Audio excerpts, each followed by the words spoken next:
এই মুহূৰ্তত এটা গুৰুত্বপূৰ্ণ খবৰ আপোনালোকৰ মাজলৈ লৈ আহিছো যিসকলে অপেক্ষা কৰি আছিল যে পিএম কিষাণৰ 21 নম্বৰ ইনষ্টলমেন্ট কেতিয়া সোমাব যেহেতু এতিয়া 21 নম্বৰ কিস্তিটো সোমাবলৈ এতিয়া আপোনালোকৰ টাইম লাগিব আপোনালোকে 21 নম্বৰ কিস্তিটোৰ বাবে অপেক্ষা কৰিবই লাগিব যেহেতু বহুতে কমেন্ট যোগেৰে প্ৰশ্ন কৰি আছিল যে পিএম কিষাণৰ 21 নম্বৰ ইনষ্টলমেন্টটো কেতিয়া সোমাব যেহেতু এতিয়া এক্সপেক্টেড ডেট এটাহে ক'ব পৰা যাব এতিয়ালৈকে সঠিককে আপোনালোকক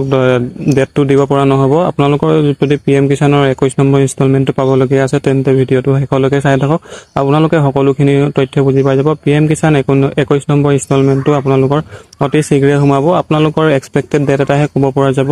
পিএম কিষাণৰ ইনষ্টলমেন্টটো 21 নম্বৰ ইনষ্টলমেন্ট ডেটটো আপোনালোকৰ দেৱালী আগতে মানে আপোনালোকৰ অক্টোবৰৰ পৰা নৱেম্বৰৰ ভিতৰত আপোনালোকৰ সোমোৱা পূৰ্ণ সম্ভাৱনা আছে ইয়াতে আপোনালোকৰ পিএম কিষাণ 21 নম্বৰ ইনষ্টলমেন্টটো কেতিয়া সোমাব ইয়াতে এক্সপেক্টেড ডেট এটা দিয়া হৈছে আপোনালোকে এটো সঠিক বুলি নাভাবিব ইয়াৰ পৰা আপোনালোকৰ আগাপিছা হ'ব পাৰে কোনো সঠিক ডেট এতিয়ালৈকে দিয়া হোৱা নাই আপোনালোকে অপেক্ষা কৰিবই লাগিব ইয়াতে আপোনালোকৰ দিয়া হৈছে 21 নম্বৰ ইনষ্টলমেন্টটো পিএম কিষাণৰ আপোনালোকৰ পিএম কিষাণ যোজনা এক্সপেক্টেড ডেটটো আপোনালোকৰ অক্টোবৰ নৱেম্বৰ ইয়াতে দিয়া হৈছে আপোনালোকৰ এটো এক্সপেক্টেড ডেট হে আপোনালোকৰ কোনো ধৰণৰ অফিচিয়েল আপোনালোকৰ ডেট নহয় অফিচিয়েলে মানে আপোনালোকৰ এক্সপেক্টেড হোৱা সম্ভাৱনা হে আছে আপোনালোকৰ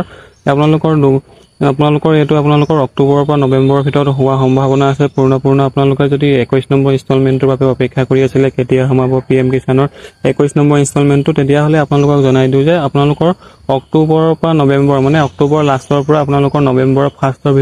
ফাৰ্ষ্ট উইকৰ ভিতৰত আপোনালোকৰ পিএম কিষাণৰ 21 নম্বৰ ইনষ্টলমেন্টটো হোৱা পূৰ্ণ সম্ভাৱনা আছে আপোনালোকে যদি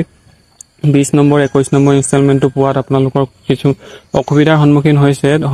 যদি হবলগীয়া নহয় তেন্তে আপোনালোকে এটা কাম কৰিব পাৰে আপোনালোকে যদি পিএম কিষাণৰ অফিচিয়েল ৱেবছাইটত গৈ পিনি আপোনালোকে বা নাইবা আপোনালোকে CSC চেণ্টাৰত গৈ পিনি আপোনালোকে যদি KYC বোৰ সম্পূৰ্ণ কৰা নাই তেন্তে অতি শীঘ্ৰে আপোনালোকে KYC বোৰ সম্পূৰ্ণ কৰক বেংকৰ পাছবুকৰ আপোনালোকৰ এন্ট্ৰি কৰক আপোনালোকে বেংক পাছবুক আপডেট কৰক আৰু আপোনালোকে KYC সম্পূৰ্ণ কৰাৰ লগতে আপোনালোকে যদি মোবাইল নাম্বাৰটো আপোনালোকৰ আপডেট নাই তেন্তে আপোনালোকে মোবাইল নাম্বাৰটো আপডেট কৰিব লাগিব যদিহে আপোনালোকে KYC টো বা মোবাইল নাম্বাৰটো KYC কেনে কৰিব লাগে OTP যোগেদি আপোনালোকক দেখুৱাই দিছো ইয়াতে প্ৰথমে আপোনালোকে প্ৰধানমন্ত্ৰী